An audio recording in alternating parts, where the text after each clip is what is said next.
Hi friends, welcome back to Andy's Rec Room. Today I'm going to do something a bit different.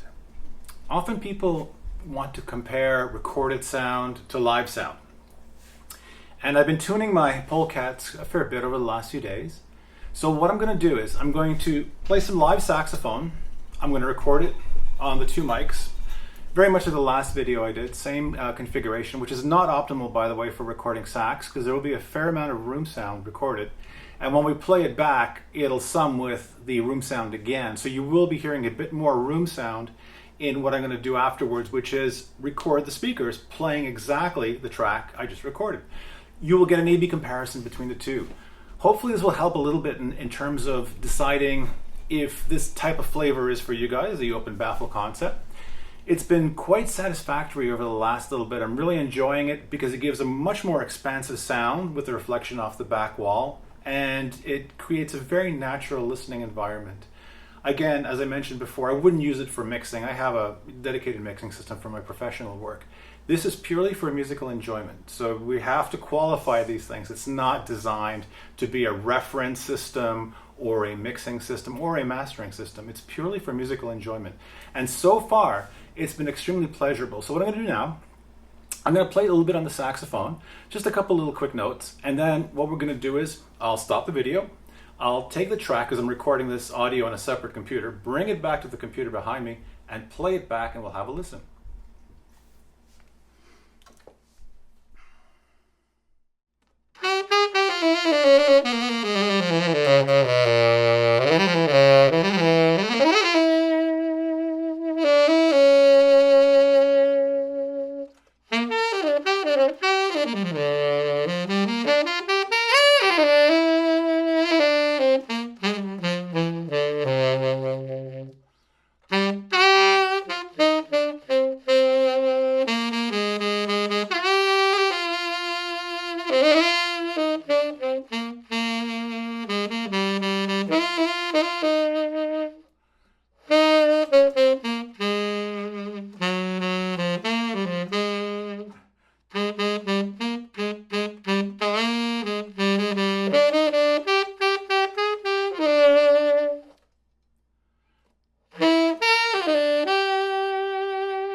So there you have it, guys, the two takes, one live, one being obviously played by the Pole Katz speakers.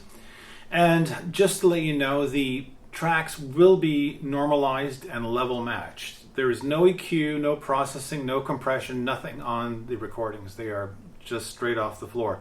And as I mentioned earlier, the Deutsche Industrie Normale DIN setup here is not ideal to record the sax, but I had to use it because it captures the speakers quite well. So it's a good compromise between how you'd record a saxophone and how you'd record speakers.